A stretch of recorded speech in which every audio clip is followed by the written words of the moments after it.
Friends, as you all know that we started our first chapter of microeconomics and it's an introduction of microeconomics. Okay, तो ये आपका first chapter है बच्चा. Description में आपको पहले ही भेज चुकी हूँ. अभी जो है वो आपके चैप्टर की एक्सप्लेनेशन है. तो सबसे फर्स्ट स्टार्टिंग में है बच्चा आपका ये पॉइंट्स टू रिमेंबर. बहुत ही इंपॉर्टेंट टॉपिक्स जो आपके इस चैप्टर के हैं पहले वो मैं आपको समझाऊंगी. आपको कोई भी पॉइंट समझ में नहीं आता है, आपको कोई भी दिक्कत होती है तो आप मुझे पूछ सकते हैं.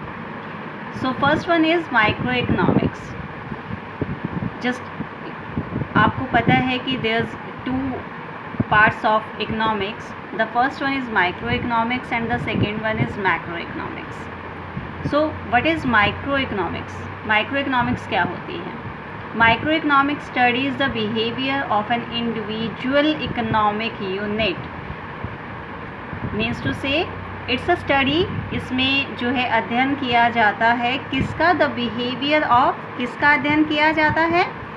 Individual economic unit. इंडिविजुअल की किसी भी एक सिंगल इकोनॉमिक यूनिट का. इकोनॉमिक यूनिट क्या होती है?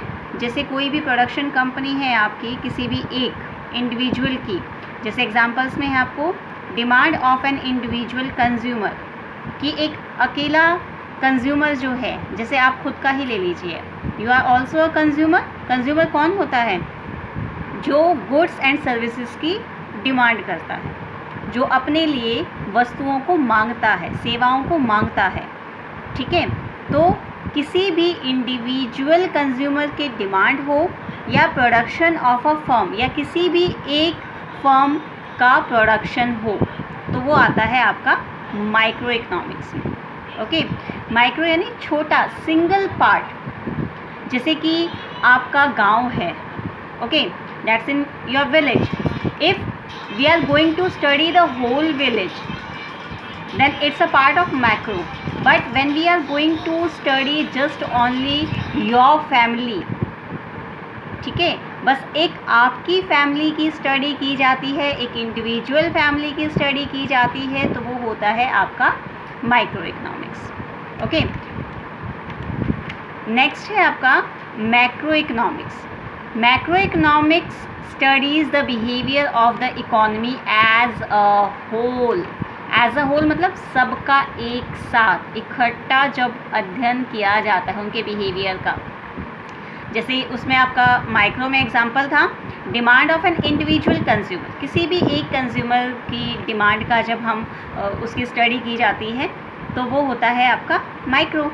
लेकिन जब सभी कंज्यूमर को मिला के उनकी टोटल डिमांड की स्टडी की जाती है तो वो होता है आपका मैक्रो इकोनॉमिक्स का एक पार्ट. जैसे कंज्यूमर, अब आपको पता है सीज़न जो है वो इट्स समर, तो एसी की डिमांड होती है.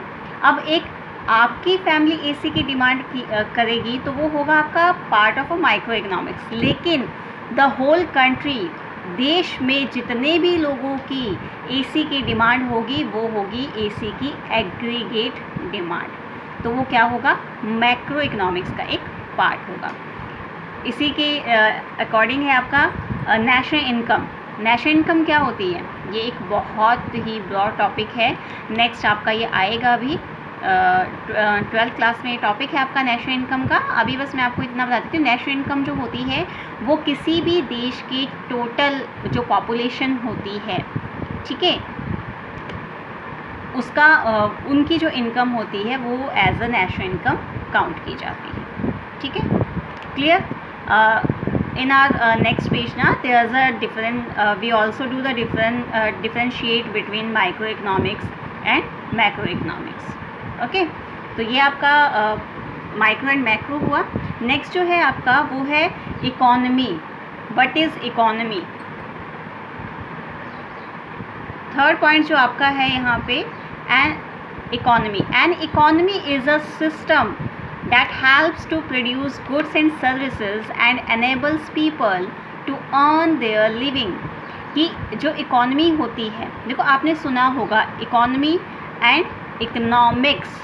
लेकिन दोनों अलग अलग चीज़ें हैं। इकोनॉमी एक अलग टॉपिक है, इकोनॉमिक्स एक अलग टॉपिक है, वो भी हम आगे देखेंगे। लेकिन यहाँ जो आपका मेन है वो है इकोनॉमी क्या होती है, अर्थव्यवस्था क्या होती है। वो एक ऐसा सिस्टम है दैट हेल्प्स टू प्रोड्यूस, जो मदद देता है गुड्स एंड सर्विसेज को प्रोड्यूस करने में, and enables people to earn their living, और लोगों को इस काबिल बनाता है कि वो अपनी जीविका को चलाने के लिए धन कमा सके। ठीक है, क्लियर हुआ आपको कि जो इकोनॉमी होती है, जो अर्थव्यवस्था होती है, वो एक ऐसा सिस्टम है जो लोगों को गुड्स एंड सर्विसेज प्रोड्यूस करने में हेल्प देती है, साथ ही उनको उनकी आजीविका कमाने में भी सहायता देती है। Okay, next is your economic problem कि इकोनॉमिक प्रॉब्लम क्या होती है। इकोनॉमिक प्रॉब्लम जो होती है is the problem of making the choice of the use of square resources for satisfying unlimited human wants. बहुत ही इम्पॉर्टेंट टॉपिक है ये आपका इकोनॉमिक प्रॉब्लम का।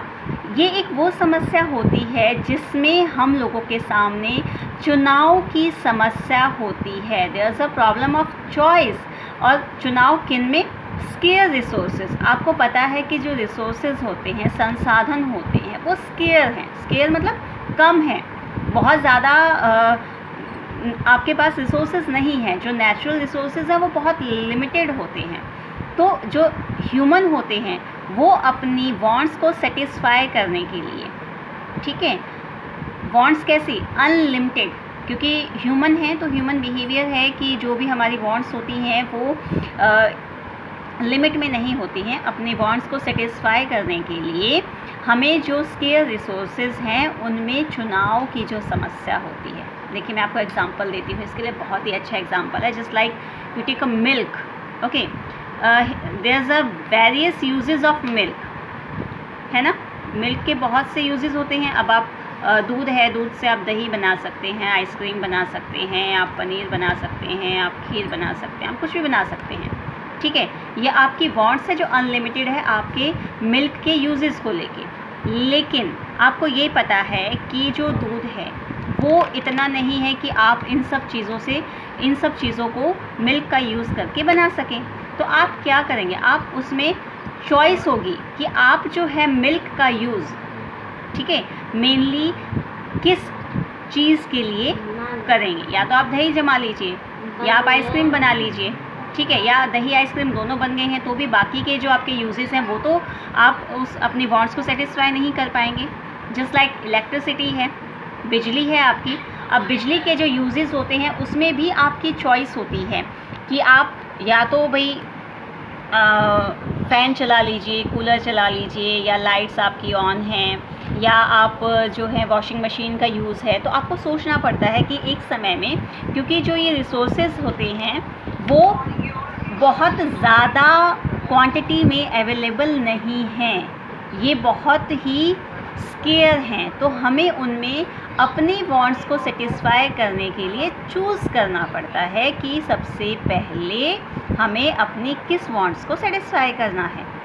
Okay, so clear. नेक्स्ट है आपका कॉजेज़ ऑफ इकोनॉमिक प्रॉब्लम। ये जो इकोनॉमिक प्रॉब्लम होती है ये मेनली होती क्यों है, क्या वजह है इस इकोनॉमिक प्रॉब्लम के होने की। तो इसकी जो रीज़न है वो सबसे पहला है अनलिमिटेड ह्यूमन वांट्स। जैसा कि मैंने अभी आपको बताया कि जो ह्यूमन वांट्स है वो अनलिमिटेड हैं, इंसान की जो इच्छाएं हैं वो ख़त्म ही नहीं होती हैं। Second, scarcity of economic resources जो होते हैं वो स्केयर होते हैं। आपने रिसोर्सेज का चैप्टर जो है अपने एसएस में भी पढ़ा है। रिसोर्सेज होते क्या हैं, जो किसी भी ह्यूमन वांट को सेटिस्फाई करते हैं। इसमें आप कुछ भी ले सकते हैं, वाटर है आपका, इलेक्ट्रिसिटी है आपका, मिल्क है, ठीक है। तो ये सभी आपके रिसोर्सेज होते हैं। तो ये है आपका कॉजेज़ ऑफ इकोनॉमिक प्रॉब्लम की। इकोनॉमिक प्रॉब्लम होती क्यों है, क्योंकि अनलिमिटेड ह्यूमन वांट्स होती हैं, साथ ही स्केयरसिटी ऑफ इकोनॉमिक रिसोर्सेज होती हैं, ठीक है।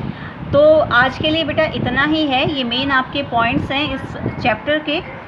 इतना आपको समझ में आया तो आप मुझे यस लिख के भेज दीजिए, या कोई भी आपके डाउट हो, आप कुछ पूछना चाहते हैं तो आप वो भी मुझे कमेंट सेक्शन में आके मुझसे पूछ लीजिएगा। ओके, बाय बेटा।